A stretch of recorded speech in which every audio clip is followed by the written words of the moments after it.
Back to another video और आपका आज जो वीडियो हम लेकर आए उसका टाइटल है Khabargaon mystery of Netaji Subhash Chandra Bose, Nehru, Gandhi and की फाइंडिंग्स। तो चलिए देख लेते हैं ये वीडियो, लेकिन उससे पहले इस वीडियो चैनल का ओरिजिनल लिंक आपको हमारी वीडियो के डिस्क्रिप्शन मिल जाएगा। सब्सक्राइब के लाइक के शेयर को फॉलो करें इनके चैनल को। उसके अलावा लोग चैनल का लिंक स्ट्रॉन्ग लिंक भी हमारी वीडियो के डिस्क्रिप्शन मिल जाएगा। सब्सक्राइब के लाइक के शेयर को फॉलो करें। चलिए देख लेते हैं ये वीडियो। ये 4 जुलाई 1944 की तारीख थी। जगह थी बर्मा, जहां मौजूद थी हजारों भारतीयों की भीड़। इस भीड़ को संबोधित करते हुए मिलिट्री यूनिफॉर्म पहने नेता ने कहा, मित्रों, मुक्ति संग्राम में मेरे साथियों, आज मैं आपसे सबसे बढ़कर एक चीज मांगता हूं। मैं आपसे खून मांगता हूं। दुश्मन ने जो खून बहाया है उसका बदला सिर्फ खून से ही लिया जा सकता है। आजादी की कीमत सिर्फ खून से ही चुकाई जा सकती है। आज हमारी एक ही इच्छा होनी चाहिए, मरने की इच्छा, ताकि भारत जीवित रहे। शहीद की मृत्यु का सामना करने की इच्छा, ताकि स्वतंत्रता का मार्ग शहीदों के खून से प्रशस्त हो सके। तुम मुझे खून दो और मैं तुम्हें आजादी देने का वादा करता हूँ। ये फौज हारे हुए सैनिकों की बुनियाद पर खड़ी हुई थी। फरवरी 1942 में सिंगापुर में ब्रिटिश सेना ने सरेंडर किया तो चर्चिल ने इसे ब्रिटिश इतिहास का सबसे बड़ा डिजास्टर बताया था और इस डिजास्टर में बंदी बनाए गए थे 1,35,000 सैनिक, जिनमें आधे से ज्यादा भारतीय थे। इन्हीं सैनिकों को इकट्ठा कर बनाई गई थी आजाद हिंद फौज, जिसका नेतृत्व था 47 साल के एक कमांडर के हाथ में। बंगाल के एक रसूखदार वकील का बेटा, पढ़ाई लिखाई में ऐसा कि इंपीरियल सिविल सर्विसेज की परीक्षा पास ही नहीं की, चौथे स्थान पर रहा। ब्रिटिश सरकार में ICS बना। गांधी जी की लड़ाई से प्रभावित हुआ तो नौकरी छोड़ दी, अखबार शुरू किया। राजनीति में उतरा तो वहां भी गांधी जी को ही चुनौती दे डाली। उनके उम्मीदवार को हराकर कांग्रेस का अध्यक्ष बना। अंग्रेजों को चकमा दे पूरा यूरोप घुमाया और अंग्रेजों के सबसे बड़े दुश्मनों के साथ मिलकर देश के बाहर ही एक पूरी की पूरी सेना खड़ी कर डाली। आजाद भारत की सरकार बना दी, जिसे 9 देशों ने मान्यता दी और वो इसके प्रधानमंत्री बने। वो नेता थे, क्रांतिकारी थे, भेष बदलने में माहिर थे, सैनिक भी थे और कमांडर भी, और बागी ऐसे कि उनकी मौत के दशकों बाद भी दुनिया की सबसे बड़ी ताकतें ये पता लगाने में लगी रही कि कहीं वो जिंदा तो नहीं। उनकी कहानी किसी फिल्मी थ्रिलर से कम नहीं, जिसका नायक आखिर में अपनी मौत का रहस्य छोड़ जाता है, जो 80 साल बाद भी नहीं सुलझता। उनके चाहने वालों ने उन्हें नेताजी कहा और दुनिया ने सुभाष चंद्र बोस के नाम से जाना। तो किस्सा के इस एपिसोड में हम आपको बताएंगे 18 अगस्त 1945 को आखिर हुआ क्या था। ताइहोकू एयरपोर्ट से टोक्यो के लिए उड़ान भरने वाले प्लेन में कौन कौन सवार था, ये प्लेन क्रैश आखिर हुआ कैसे था, क्या वाकई ये प्लेन क्रैश हुआ भी था या फिर ये महज एक कहानी भर थी, इस क्रैश का कोई रिकॉर्ड क्यों नहीं था, नेताजी के नाम का कोई डेथ सर्टिफिकेट क्यों नहीं बना था, टोक्यो के रेनकोजे मंदिर में रखी अस्थियां किसकी हैं और उसे वापस भारत क्यों नहीं लाया गया। बात होगी उस वाकये की भी जब एक अंग्रेज पत्रकार ने बोस के जिंदा होने की बात कही तो नेहरू की प्रेस कॉन्फ्रेंस में हंगामा मच गया। कौन थे गुमनामी बाबा? आजादी के बाद बनाई गई तमाम आयोगों की रिपोर्ट में क्या क्या पता चला और सुभाष चंद्र बोस की मौत को नकारने वाली जस्टिस मुखर्जी कमीशन की रिपोर्ट को संसद ने क्यों नकार दिया?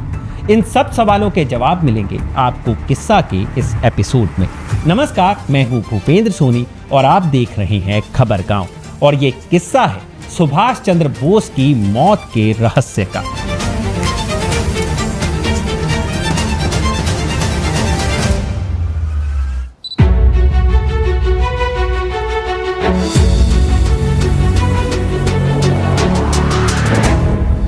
साल 1945, ये अगस्त का महीना था। हिरोशिमा और नागासाकी में दुनिया महाप्रलय का भयावह मंजर देख चुकी थी। 6 साल से चला आ रहा महायुद्ध ढलान पर था। जर्मनी सरेंडर कर चुका था और अमेरिकी परमाणु बमों ने जापान के 2 शहरों को पूरी तरह से तबाह कर दिया था। रही सही कसर 8 अगस्त 1945 को रूस ने जापान पर हमला करके पूरी कर दी। 10 लाख से अधिक सोवियत सैनिक मंचूरिया की ओर बढ़े, जो जापान के कब्जे में था। पस्त पड़ा जापान अब किसी भी समय सरेंडर कर सकता था और अगले 2-3 दिनों में उसके सरेंडर की ये खबर आ भी गई। लेकिन सवाल यह था कि उस वक्त सुभाष चंद्र बोस क्या कर रहे थे। अपनी किताब नेताजी रहस्य गाथा में अनुजधर लिखते हैं, आजाद हिंद फौज के supreme commander Subhash Chandra Bose Singapore से करीब 100 मील दूर सेरिम्बन नाम की जगह पर 15 दिनों से टिके हुए थे। उनके साथ उनके कई सारे सहयोगी भी थे। जापानियों की मदद से सुभाष चंद्र बोस ने आजाद हिंद की अस्थायी सरकार का गठन भी किया था, जिसे provisional government of free India कहा जाता था। सुभाष चंद्र बोस इसके प्रधानमंत्री थे। जापान के अलावा जर्मनी, इटली, चीन, कोरिया, फिलीपींस, मांचुको और आयरलैंड ने इस सरकार को मान्यता भी दे रखी थी। नेताजी को पता था कि जापान इस वक्त मंचूरिया में सोवियत सैनिकों का सामना कर पाने की स्थिति में नहीं है, और ये भी कि उनका मित्र जापान ज्यादा समय तक उनकी मदद नहीं कर पाएगा। आजाद हिंद फौज और आजाद हिंद सरकार जापान और सहयोगी देशों की मदद पर निर्भर थी, लेकिन जब जापान खुद घुटने टेकने पर मजबूर हो गया था, तो फिर जापानियों की मदद से दिल्ली चलो का नारा देने वाली आजाद हिंद फौज के पास भी ज्यादा विकल्प नहीं बचे थे। 13 अगस्त को नेताजी सुभाष चंद्र बोस सिंगापुर पहुंचे। जापान के कब्जे वाला सिंगापुर आजाद हिंद फौज की गतिविधियों का केंद्र था। 14 अगस्त को एक मीटिंग हुई जिसमें नेताजी के कई करीबी सहयोगी शामिल हुए। नेताजी तक ये खबर पहुंच चुकी थी कि 15 अगस्त को जापान सरेंडर कर देगा। कुछ सहयोगियों का मानना था कि नेताजी को सिंगापुर नहीं छोड़ना चाहिए, क्योंकि इस वक्त किसी और देश से मदद नहीं मांगी जा सकती थी, जबकि कुछ का मानना था कि अगर वो सिंगापुर में ही रुकते हैं तो अंग्रेजों के निशाने पर होंगे। हालांकि नेताजी अंग्रेजों की गोली तक खाने के लिए तैयार थे। उन्होंने बस इतना कहा, आजाद हिंद फौज के सैनिकों का बलिदान बेकार नहीं जाएगा। तुम लोगों को इस बात का ध्यान रखना है कि हमने यहाँ सुदूर पूरब में जो संघर्ष किया है उसके बारे में हमारे देश के हर व्यक्ति को पता हो। जिस दिन भारतीयों को उनके बलिदानों का पता चलेगा, उस दिन आज़ादी की लड़ाई में एक नया उत्साह दिखाई देगा। ये आज की तरह सूचना प्रौद्योगिकी का दौर नहीं था कि सेकंड्स में कलकत्ता से कैलिफोर्निया तक की ब्रेकिंग न्यूज़ पता चल जाए। बड़ी बड़ी खबरें भी पहुंचने में 2 से 3 दिन का वक्त लग जाता था। ऐसे समझिए कि 6 अगस्त को हिरोशिमा में अमेरिका ने परमाणु बम गिराया, पूरा शहर बर्बाद हो गया, 70,000 से ज्यादा लोग मारे गए। लेकिन यह हमला कितना गंभीर था, ये बात टोक्यो तक को पता चलने में 2 से 3 दिन लग गए। तब तक दूसरा बम भी नागासाकी में गिराया जा चुका था। उस दौर में देश से बाहर देश की आज़ादी के लिए लड़ी जा रही लड़ाई के बारे में लोगों को बहुत ही कम या कहें नाम मात्र की जानकारी थी। नेताजी चाहते थे कि लोगों तक ये जानकारी पहुंचे, क्योंकि उन्हें पता था कि जब लोगों को ये बात पता चलेगी तब क्या होगा, और ऐसा ही हुआ भी। जब द्वितीय विश्व युद्ध खत्म होने के बाद लाल किले में आजाद हिंद फौज के अफसरों के खिलाफ ट्रायल शुरू हुआ और आजाद हिंद फौज के सैनिकों के पराक्रम की कहानियां बाहर आई, तो देश भर में विरोध का एक अलग ही उबाल फूट पड़ा। लाल किले के बाहर तो लोगों का हजूम था ही, कलकत्ता, बॉम्बे, लाहौर जैसे शहरों में भी आजाद हिंद फौज के समर्थन में लोग सड़कों पर उतर आए। यह दिखाता है कि नेताजी कितने दूरदर्शी थे। वो जानते थे कि जब ये खबर लोगों को पता चलेगी तो क्या होगा। वो अंग्रेजों से आज़ादी की लड़ाई अपने तरीके से लड़ रहे थे। जापान के खिलाफ लड़ाई में अंग्रेज भारतीय सैनिकों को लड़ा रहे थे और जापान भारत के बंदी सैनिकों को नेताजी के हवाले कर दे रहा था। इन बंदी सैनिकों की मदद से नेताजी ने पूरी आज़ाद हिंद फौज खड़ी कर दी थी, जो जापान के साथ मिलकर दिल्ली जीतने निकली थी। लेकिन हालात ऐसे बने कि जापान खुद सरेंडर कर रहा था। 15 अगस्त 1945 को जापान ने सरेंडर कर दिया। तय हुआ कि नेताजी खुद टोक्यो जाएंगे और सरेंडर को लेकर बातचीत करेंगे। 16 अगस्त की सुबह 9:30 बजे नेताजी और उनके सहयोगी सिंगापुर से बैंकॉक के लिए रवाना हुए। वहां सुभाष चंद्र बोस जापानी सेना के उन अधिकारियों से मिले जो आजाद हिंद फौज के साथ कोऑर्डिनेट करने वाली जापानी सैन्य यूनिट से जुड़े थे। इन अधिकारियों में शामिल थे हाचिया टेरुओ, लेफ्टिनेंट जनरल सबूरो इसोदा और कर्नल कागवा। बोस के साथ उनके सहयोगी M Z. Kiani, major general J K. Bhonsle, Habibur Rahman, S A. Iyer मौजूद थे। जापानी अधिकारियों ने सुभाष चंद्र बोस को साइगोन जाने की सलाह दी, जहां फील्ड मार्शल काउंट तेराउची हिसाइची मौजूद थे। तेराउची और नेताजी के बीच अच्छी दोस्ती थी। बैंकॉक में ही provisional government of free India यानी पीजीएफआई का मुख्यालय था। 16-17 अगस्त की मध्य रात्रि उन्होंने सहयोगियों के साथ बैठक की। आजाद हिंद फौज के कर्मचारियों को 2-3 महीने का अग्रिम वेतन देने की बात कही। S A. Iyer, Debnath Bose, colonel Habibur Rahman, captain Gulzara Singh, colonel Pritam Singh और मेजर आबिद हसन को आगे साथ चलने के लिए कहा गया। हालांकि बोस ने यह स्पष्ट नहीं किया कि वो कहां जा रहे हैं। एक अनुमान ये था कि वो सोवियत जा सकते हैं, लेकिन ये भी अनुमान भर ही था। इसके बाद नेताजी ने आजाद हिंद फौज के खजाने की जांच की। इसे 4 बक्सों में पैक कराया। 2 बड़े और 2 छोटे बक्से थे। इस खजाने में क्या था, कितना था, ये किसी को नहीं पता था। कई रिपोर्ट्स में इसमें करीब 100 किलो सोना होने की बात कही गई। 16 अगस्त की दोपहर साइगोन में 2 हवाई जहाज उतरे। एक से सुभाष चंद्र बोस, प्रीतम, एस.ए. अय्यर, हबीबुर रहमान और एक जापानी अफसर उतरे।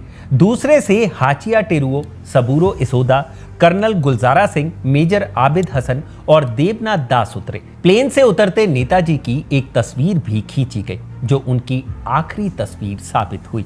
तेराउची के पास आजाद हिंद फौज के सरेंडर को लेकर कोई निर्देश नहीं थे। ऐसे में अब टोक्यो जाना ही एकमात्र विकल्प था।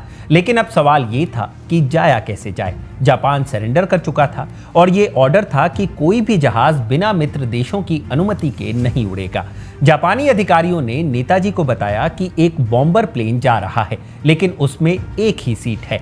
नेताजी ने अपने सहयोगियों से बात की। सब उनके अकेले जाने के खिलाफ थे। दोबारा बातचीत हुई।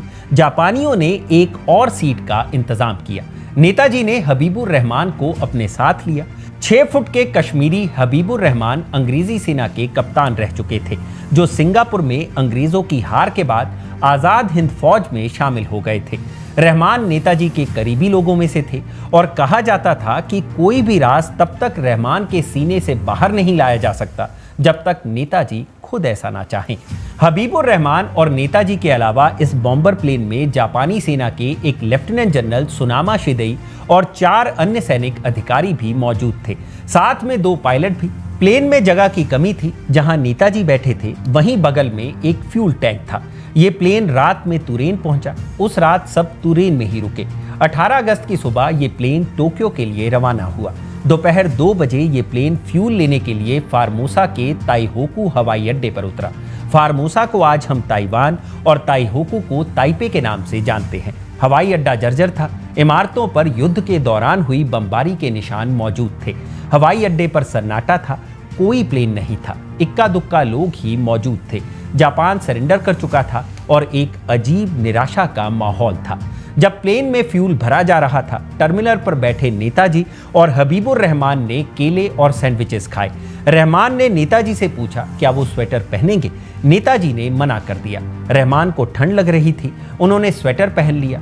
करीब आधे घंटे के ब्रेक के बाद दोबारा प्लेन ने उड़ान भरी। ये प्लेन की आखिरी उड़ान थी। हवाई अड्डे के आसपास मौजूद लोगों ने अचानक एक तेज धमाके की आवाज सुनी और दुनिया के सबसे विवादित और रहस्यमयी विमान दुर्घटना के गवाह बने। हबीबुर रहमान बुरी तरह घायल थे। उन्होंने दोनों पायलट्स और लेफ्टिनेंट जनरल शिदेई को मरते देखा। बाकी अफसर किसी तरह जहाज से निकल चुके थे। नेताजी बुरी तरह घायल थे। उनके सिर पर भारी चोट लगी थी। उनके कपड़ों पर तेल गिर गया था और वो बुरी तरह आग की चपेट में थे। किसी तरह वो प्लेन से बाहर निकले। एक जापानी अधिकारी ने नेताजी से जमीन पर लेट जाने को कहा ताकि आग को बुझाया जा सके। रहमान दौड़ते हुए बोस के पीछे आए, मदद की कोशिश की, आग बुझाई, उनकी वर्दी खोली, जमीन पर लिटाया, लेकिन बोस का पूरा शरीर बुरी तरह आग में झुलस चुका था और सिर पर गंभीर चोट थी। रहमान भी बुरी तरह जख्मी थे। वो नेताजी के बगल में ही पस्त हो गए। दोनों घायल एक दूसरे के बगल में लेटे हुए थे। रहमान ने बताया कि उन्होंने नेताजी को आश्वासन देना शुरू किया कि उन्हें कुछ नहीं होगा, लेकिन नेताजी ने उम्मीद छोड़ दी थी। नेताजी ने हबीबुर रहमान से कहा, जब तुम अपने देश वापस जाना तो लोगों को बताना कि मैंने आखिरी सांस तक अपने देश की आजादी के लिए लड़ाई लड़ी है। उन्हें ये संघर्ष जारी रखना है। हिंदुस्तान आजाद होगा, हमें कोई गुलाम नहीं रख सकता। खैर, थोड़ी देर में सहायता पहुंची। नेताजी को पास के ही एक अस्पताल ले जाया गया। हालांकि वहां बहुत ज्यादा सुविधाएं मौजूद नहीं थी। नेताजी के घायल होने की खबर पाकर कुछ जापानी सैन्य अधिकारी अस्पताल पहुंचे। जुइची नाकामुरा नाम के एक ट्रांसलेटर भी अस्पताल आए। ये ट्रांसलेटर नेताजी को अच्छी तरह जानते थे और उनके साथ पहले भी काम कर चुके थे। डॉक्टर्स के तमाम प्रयासों के बावजूद नेताजी को बचाया नहीं जा सका। जब उनका निधन हुआ तब उनके बिस्तर के पास डॉक्टर योशिमी और एक अन्य डॉक्टर, 2 नर्स, एक वार्ड बॉय, ट्रांसलेटर नाकामुरा और हबीबुर रहमान मौजूद थे। हर कोई टूट गया। कर्नल हबीबुर रहमान बिस्तर के किनारे घुटनों के बल बैठ गए और उन्होंने नेताजी के लिए अंतिम प्रार्थना की। डॉक्टर योशिमी ने एक मृत्यु प्रमाण पत्र जारी किया जिसमें मौत की वजह लिखी थी 3rd डिग्री बर्न। हालांकि ये मृत्यु प्रमाण पत्र कभी किसी को नहीं मिला। नेताजी के शव को एक बड़े ताबूत में रखा गया। हालांकि शव को सुरक्षित रखने का वहां कोई इंतजाम नहीं था। ऐसे में 19 अगस्त को रहमान ने नेताजी का शव सिंगापुर ले जाने की बात कही, लेकिन जापानी अफसरों ने अफसोस जताया और कहा कि बॉम्बर प्लेन में इतने बड़े ताबूत को नहीं ले जाया जा सकता। ऐसे में हबीबुर रहमान के पास अंतिम संस्कार के अलावा कोई विकल्प नहीं बचा था। अगली सुबह यानी 20 अगस्त को ताइपे में ही उनका अंतिम संस्कार कर दिया गया। रहमान आधे घंटे तक वहीं बैठे रहे। बाद में उनकी कुछ अस्थियों को एक बॉक्स में एकत्र किया गया और सुभाष चंद्र बोस की अस्थियों को टोक्यो के रेनकोजे मंदिर में रखा गया। उधर टोक्यो में जब एस.ए. अय्यर को नेताजी की मौत की खबर मिली तो उन्होंने इसे मानने से ही इनकार कर दिया। अय्यर ने कहा कि आप मुझे उनका शव दिखाइए, मैं अपनी आंखों से देखना चाहता हूं और ये मत कहिएगा कि आपने उनका अंतिम संस्कार कर दिया है। अय्यर ने साफ कहा कि भारत या पूरे पूर्वी एशिया में बिना सबूत कोई भी इस खबर को नहीं मानेगा और ऐसा ही हुआ भी। जापानी न्यूज एजेंसी दोमेई ने 23 अगस्त 1945 को पूरी दुनिया को सुभाष चंद्र बोस की मौत की जानकारी दी। भारत में अगले दिन 24 अगस्त को यह खबर छपी। पूरे देश में हड़कंप मच गया। कलकत्ता की सड़कों पर हजारों छात्रों ने शोक सभा आयोजित की। अमृतसर, अहमदाबाद, कराची जैसे शहर भी बंद रहे। महात्मा गांधी ने राजकुमारी अमृत कौर को एक पत्र लिखा। उन्होंने सुभाष को देशभक्त बताया और उनके निधन पर दुख व्यक्त किया। गांधी ने कांग्रेस कार्यकर्ताओं से झंडा झुकाने के लिए कहा। एबटाबाद में पत्रकारों ने नेहरू को यह जानकारी दी। नेहरू ने एक जनसभा में कहा, सुभाष के निधन की खबर से स्तब्ध हूं। हालांकि उन्होंने इस बात पर संतुष्टि जताई कि सुभाष चंद्र बोस ने आजादी की लड़ाई के दौरान प्राण त्यागे और उन सभी कष्टों से बच निकले जिनका सामना उनके जैसे वीर सैनिकों को अंततः करना पड़ता है। सुभाष के बड़े भाई शरद चंद्र बोस उस वक्त कुन्नूर जेल में थे। अखबारों से उन्हें सुभाष चंद्र बोस की मौत की खबर मिली। छोटे भाई की मौत की खबर सुनकर उनका कलेजा फट पड़ा। हालांकि बाद में शरद चंद्र बोस ने इन खबरों को नकार दिया। उन्होंने कभी इस बात पर यकीन नहीं किया कि उनके छोटे भाई की मौत ताइहोकू में हुए प्लेन क्रैश में हुई थी। सुभाष चंद्र बोस की मौत का शोक मनाया जा रहा था, लेकिन उनकी मृत्यु को प्रमाणित करने के लिए ना कोई सबूत था, ना ही कोई तस्वीर और ना ही कोई लाश। इसलिए एक बड़ी आबादी ऐसी भी थी जो ये मानती थी कि अपने दुश्मनों को चकमा देकर गायब हो जाने में माहिर नेताजी सुभाष चंद्र बोस एक बार फिर से अंडरग्राउंड हो गए हैं, जैसा वो कई बार कर चुके थे। क्योंकि जापान सरेंडर कर चुका था और अंग्रेज युद्ध अपराधों की कार्रवाई के लिए सुभाष चंद्र बोस को खोज रहे थे। खोज क्या रहे थे? जापान के सरेंडर के बाद उन पर टूट पड़ने के लिए तैयार थे। सुभाष ने अंग्रेजों को खूब छकाया था, फिर उनके खिलाफ युद्ध भी छेड़ रखा था। अब मौका अंग्रेजों के हाथ लगा था, लेकिन उससे पहले ही ताइहोकू प्लेन क्रैश की खबर आ गई। लोगों ने कहा मृत्यु ने सुभाष को अंग्रेजों से बचा लिया, लेकिन अंग्रेजों का मानना था कि नेताजी एक बार फिर से अंडरग्राउंड हो चुके हैं। यही नहीं, कांग्रेस के कई नेताओं को भी यही लग रहा था। नेताजी की मौत की खबर मिलने के बाद महात्मा गांधी ने उनके भाई को एक तार भेजा और कहा कि अभी श्राद्ध ना करें। लोगों ने इस संकेत को इस तरह समझा कि गांधी जी को पता है नेताजी खेल गए हैं, अंग्रेजों को चकमा देकर निकल गए हैं। उनकी मौत की खबर आजाद हिंद फौज के साथियों ने जानबूझकर उड़ाई है, क्योंकि सुभाष ऐसा ही चाहते थे। लेकिन असल खेल अभी बाकी था। 29 अगस्त को नेहरू एक प्रेस कॉन्फ्रेंस कर रहे थे। अचानक हंगामा मच गया। एक अमेरिकी पत्रकार एल्फ्रेड वैग ने दावा किया कि सुभाष चंद्र बोस अभी भी जिंदा हैं और उन्हें साइगोन में देखा गया है। एल्फ्रेड वैग अमेरिकी सेना से जुड़े हुए थे और वो शिकागो ट्रिब्यून के लिए काम कर रहे थे। दुनिया भर के अखबारों ने एल्फ्रेड वैग के इस दावे को प्रमुखता से जगह दी। यूरोप और अमेरिकी अखबार जो पहले ही मानकर चल रहे थे कि प्लेन क्रैश में नेताजी की मौत नहीं हुई, उन्होंने पूछना शुरू किया कि सुभाष चंद्र बोस पर युद्ध अपराधी के तौर पर मुकदमा क्यों नहीं चलाया जाना चाहिए। इसी बीच 2 सितंबर को पुणे में एक अजीबोगरीब घटना घटी। अमृता बाजार पत्रिका में खबर छपी कि पुणे में जहां महात्मा गांधी ठहरे हुए थे, वहां कांग्रेस स्वयंसेवकों ने सुभाष चंद्र बोस को देखा। यह खबर जंगल में आग की तरह फैल गई। पुलिस ने पूरे घर को घेर लिया। मुस्कुराते हुए एक शख्स घर से बाहर निकला जो हूबहू सुभाष चंद्र बोस की तरह दिखता था, लेकिन ये सुभाष चंद्र बोस नहीं थे, ये उनके छोटे भाई शैलेश थे। जनता ये मानने को तैयार नहीं थी कि सुभाष चंद्र बोस की मौत हो चुकी है। 5 सितंबर 1945 को इलाहाबाद नगर पालिका में उनकी मौत पर लाए गए शोक प्रस्ताव को वापस ले लिया गया। 12 सितंबर को झांसी में नेहरू ने भी प्लेन क्रैश में मौत की थ्योरी पर अविश्वास जताया। जनवरी 1946 में गांधी ने सार्वजनिक तौर पर सुभाष की मौत की थ्योरी को नकार दिया। अगले कुछ महीनों तक लगातार सुभाष चंद्र बोस को कभी इस शहर तो कभी उस शहर में देखे जाने की खबरें उड़ती रहीं। चीन और रूस में भी उन्हें देखे जाने का दावा किया जाता रहा। इन खबरों के बाद अमेरिका और ब्रिटेन की एजेंसियों ने जांच शुरू कर दी। ये जांच आधिकारिक और गुप्त दोनों तरीकों से की गई। आजाद हिंद फौज और जापानी अधिकारियों से पूछताछ शुरू हुई। सिंगापुर, बैंकॉक, ताइहोकू से लेकर टोक्यो तक उन सभी जगहों का दौरा किया गया जहां नेताजी अंतिम दिनों में गए थे। नेताजी जिन लोगों से मिले उनसे भी पूछताछ की गई। एडमिरल माउंटबेटन उन दिनों दक्षिणी पूर्व एशिया में मित्र देशों के सुप्रीम कमांडर हुआ करते थे, जो बाद में भारत के अंतिम वायसरॉय भी बने। माउंटबेटन ने 30 अगस्त 1945 को जापान में मित्र देशों के सुप्रीम कमांडर जनरल मैकआर्थर को एक लेटर लिखा, जिसमें उन्होंने सुभाष चंद्र बोस की मौत की जांच करने के लिए कहा। 19 सितंबर को जापानी सरकार ने मैकआर्थर को रिपोर्ट सौंपी।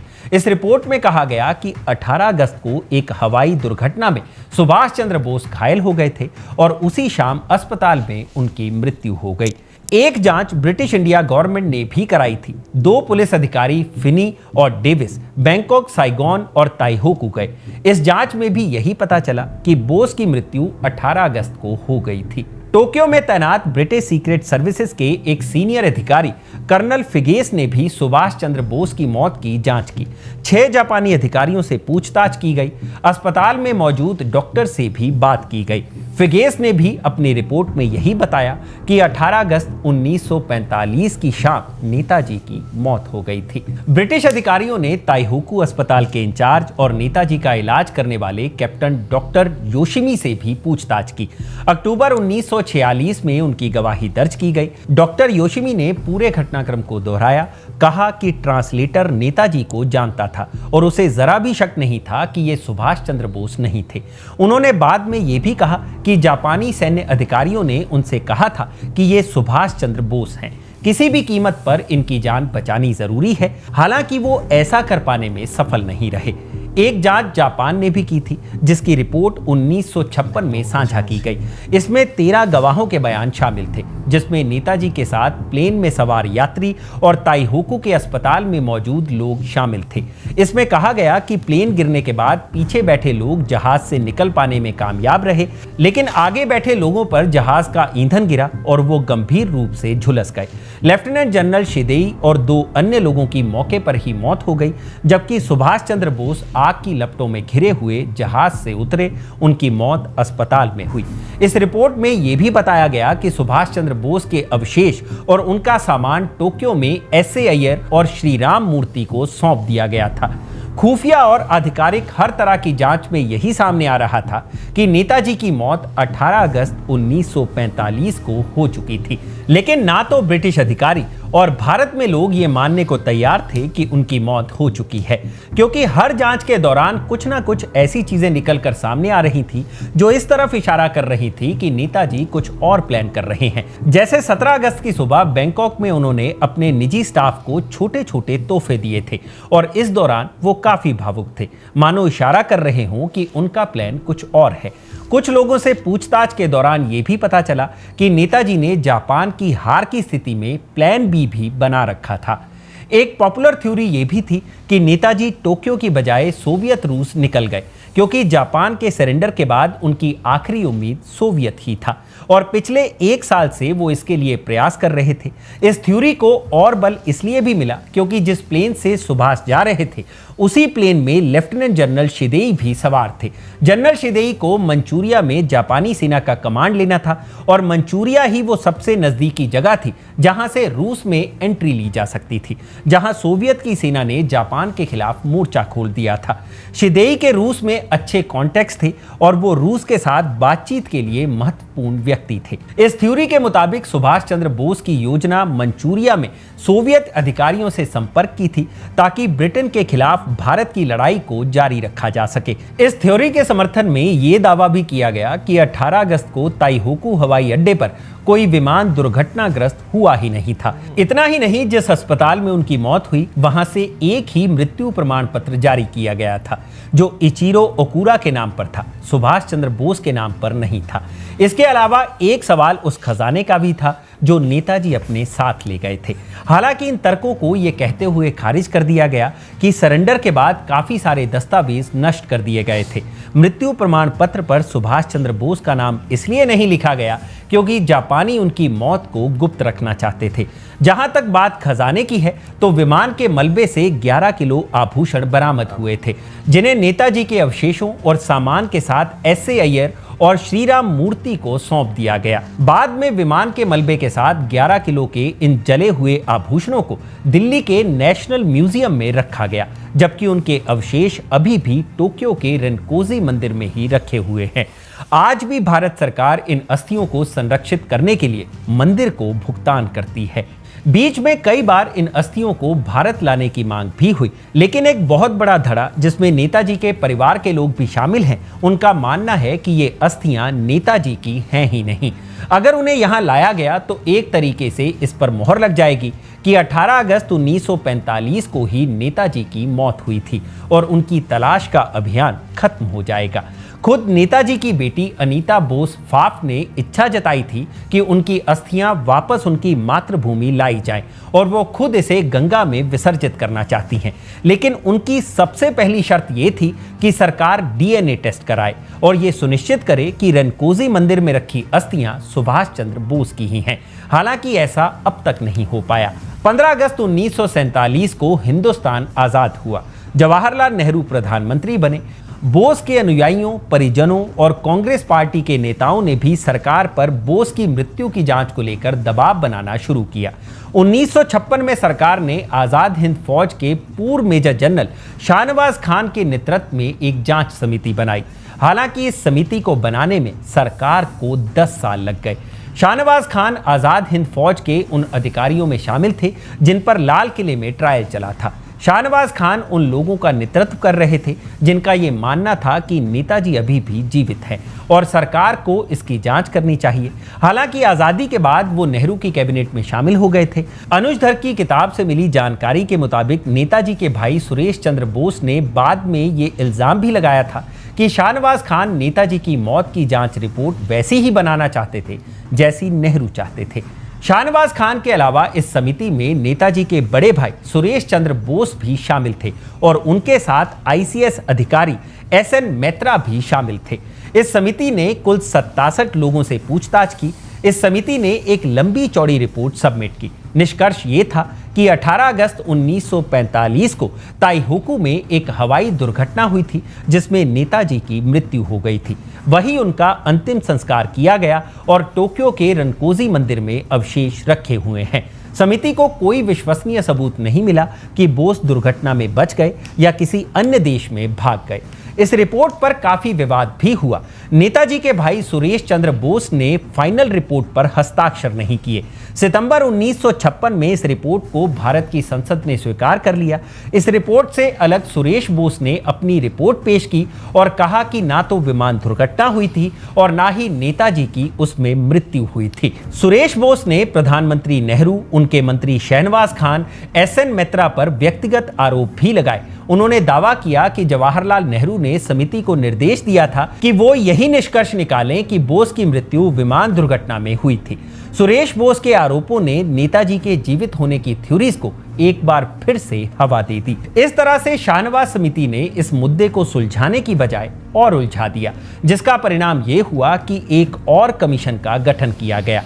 11 जुलाई 1970 को प्रधानमंत्री इंदिरा गांधी ने जस्टिस खोसला आयोग का गठन किया। Justice GD Khosla Punjab high court के रिटायर्ड चीफ जस्टिस थे। जस्टिस खोसला ने 18 अगस्त 1945 को हुए प्लेन क्रैश के साथ साथ कई वैकल्पिक सिद्धांतों की जांच की, जिसमें नेताजी को लेकर तमाम तरह के दावे किए जा रहे थे। कोई कह रहा था कि वो साइबेरिया की जेल में बंद थे, तो कोई उन्हें गुमनामी बाबा बता रहा था। कोई ये कह रहा था कि खजाने के लिए उनकी हत्या कर दी गई, तो किसी ने 1956 में उन्हें गणमान्य व्यक्तियों के साथ क्रेमलिन जाते हुए देखा था। खोसला आयोग ने इन सारे कयासों को खारिज किया और पहले की जांचों की ही तरह अपना निष्कर्ष दिया। आयोग को कोई विश्वसनीय सबूत नहीं मिला जिससे यह साबित होता हो कि बोस दुर्घटना में बच गए, सोवियत संघ में कैद थे या छिपे हुए थे। जस्टिस खोसला ने गुमनामी बाबा जैसी कुछ थ्योरीज को भी खारिज कर दिया। 1945 से 74 तक सुभाष चंद्र बोस की मौत को लेकर करीब 10 जांचें हो चुकी थी। ये जांचें ब्रिटिश आर्मी, मित्र देशों की कमांड, जापान सरकार, ताइवान सरकार, भारत सरकार और कुछ व्यक्तिगत स्तर पर भी की गई थी। इनमें से सभी ने यही निष्कर्ष निकाला कि 18 अगस्त 1945 को नेताजी की मृत्यु हुई। लेकिन इसके बावजूद तमाम थ्योरीज अभी भी चल रही थी, जिनमें से उनके सन्यासी होकर भारत में मौजूद होने की भी बात थी। एक के बाद एक बाबा प्रकट हो रहे थे जिनके नेताजी होने की बात कही जा रही थी। कुछ ये दावा खुद से कर रहे थे और कुछ के बारे में उनके समर्थक ये प्रचार करते थे। अधिकांश दावे प्रसिद्धि पाने के लिए या चर्चा में आने के लिए किए जा रहे थे। लेकिन दो ऐसे बाबा सामने आए जिनके नेताजी होने के दावों पर लोगों ने भी यकीन किया। सौलमारी बाबा पहले साधु थे जिन्हें नेताजी बताकर प्रचारित किया गया। वो पश्चिमी बंगाल के कूच बिहार जिले के रहने वाले थे। उनका असली नाम शारदानंद था। उनके सुभाष चंद्र बोस होने के बारे में लोगों को इतना भरोसा था कि केंद्र सरकार को यह जांचने के लिए एक जांच दल भेजना पड़ा था। हालांकि बाद में उन्होंने खुद कहा कि वो नेताजी नहीं है, लेकिन उनके अनुयायी इस बात पर अड़े रहे कि वो कोई और नहीं बल्कि स्वयं नेताजी ही थे। 1973 में ये साधु कथित तौर पर देहरादून चले गए, जहां 1977 में उनकी मृत्यु हो गई। दूसरे थे फैजाबाद के गुमनामी बाबा, जो उत्तर प्रदेश के फैजाबाद में रहते थे। सितंबर 1985 में उनकी मृत्यु हो गई, जिसके बाद एक स्थानीय अखबार नए लोग ने खबर छापी। इस खबर की हेडलाइन थी, फैजाबाद में अज्ञातवास कर रहे नेताजी सुभाष चंद्र बोस नहीं रहे। यह खबर छपने के बाद दूसरे अखबारों ने भी सनसनीखेज खबरें छापनी शुरू कर दी। एक के बाद एक लगातार दावे किए जाने लगे। कोई कहता गुमनामी बाबा ही सुभाष चंद्र बोस थे, तो कोई इस थ्योरी को खारिज करता। फरवरी 1986 में नेताजी की भतीजी ललिता बोस ने गुमनामी बाबा के सामान को देखा और कुछ की पहचान परिवार की वस्तुओं के तौर पर की।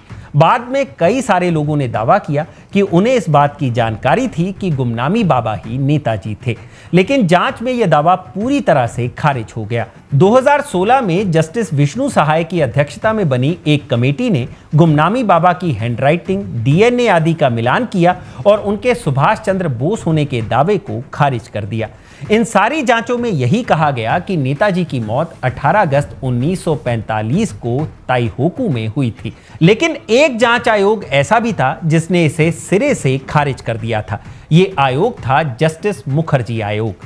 1999 में प्रधानमंत्री अटल बिहारी वाजपेयी ने रिटायर्ड जस्टिस मनोज मुखर्जी के नेतृत्व में एक तीसरा आयोग नियुक्त किया ताकि उस सच्चाई का पता लगाया जा सके जिसे बाकी सभी आयोग स्पष्ट रूप से नजरअंदाज कर चुके थे। जस्टिस मुखर्जी आयोग ने 1999 से 2005 तक व्यापक जांच की। 101 गवाहों से पूछताछ की गई, 900 से अधिक दस्तावेजों की जांच की गई। इस आयोग के सदस्य उन सभी जगहों पर गए जो नेताजी के आखिरी दिनों से जुड़ते थे और अंत में ये निष्कर्ष निकाला गया कि 18 अगस्त 1945 को ताइहोकू हवाई अड्डे पर विमान दुर्घटना का कोई सबूत नहीं है। नेताजी की मौत विमान दुर्घटना में नहीं हुई और टोक्यो के रेनकोजी मंदिर में रखी अस्थियां नेताजी की नहीं है। जस्टिस मुखर्जी आयोग ने रेनकोजी मंदिर में रखी अस्थियों के डीएनए टेस्ट का भी प्रयास किया था, लेकिन जापान ने इसकी अनुमति नहीं दी। जस्टिस मुखर्जी आयोग ने हबीबुर रहमान समेत गवाहों के बयानों पर सवाल उठाए। उन्होंने प्लेन क्रैश की खबर अखबारों में ना छपने पर भी सवाल उठाए। रिकॉर्ड में किसी भी दस्तावेज के ना होने और मृत्यु प्रमाण पत्र पर इचिरो ओकुरा का नाम होने पर भी सवाल उठे। हालांकि जस्टिस मुखर्जी अपने इन सवालों और दावों को स्थापित कर पाने में असफल रहे। इचिरो ओकुरा नाम का कोई व्यक्ति वास्तव में था ही नहीं। जिन अखबारों का उल्लेख जस्टिस मुखर्जी ने किया था वो ताइहोकू से ही छपती थी या कहीं और से, इसका कोई सबूत नहीं था।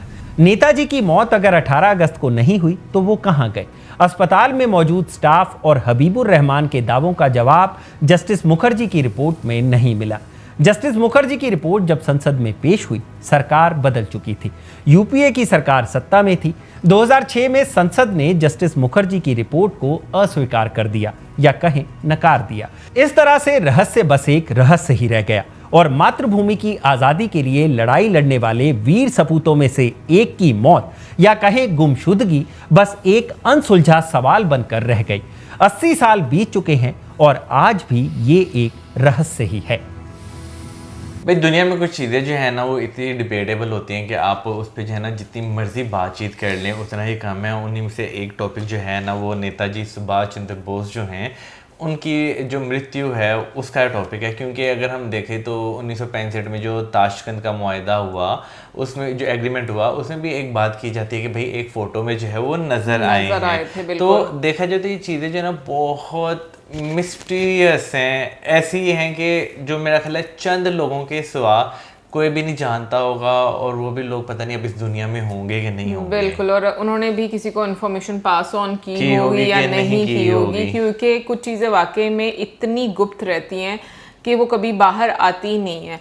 और अगर हम लोग जैसे हम लोगों ने बॉस मूवी भी देखी थी, सॉरी बॉस नहीं बोस मेरा मैं हमेशा गलत बोल रही, बोस मूवी भी देखी थी, तो उसमें भी इस तरह से दिखाया गया था और मतलब कि वो कितने शार्प थे और किस तरीके से वो चीज़ों को लेते थे और जो उनके साथी थे वो भी कितने ज़्यादा मतलब आप कह लो कि जो चीज़ें हुई हैं, मतलब जो दुनिया के सामने एक तरह से बताई गई हैं, वो कितना उसमें आप कह लो कि डिटर्मिनेड थे कि उससे टस से मस नहीं होना उन्होंने उस स्टेटमेंट से। तो हालांकि जो अंग्रेज सरकार है वो भी एंड तक पीछे पड़ी रही, लेकिन उसके बावजूद जो चीजें वो सॉर्ट आउट नहीं हुई। ऐसा ही फील होता था जैसे है और नहीं है, एक इल्यूजन जो है वो क्रिएट कर दिया गया था। बॉस मूवी देखी थी, उसमें हमने देखा वो किस तरह अपना बेस बदलते थे, किस तरह चकमा देते थे और इवन उनके साथ जो उनके साथी थे उनकी स्टेटमेंट कितनी रिलेटेबल थी और वो भी जो है भाई नहीं बताते थे कुछ। बाकी कमेंट सेक्शन में आप जरूर बताइए कि आप किस थ्योरी पर यकीन रखते हैं। मिलेंगे नेक्स्ट टाइम, सब्सक्राइब करना मत भूलिएगा।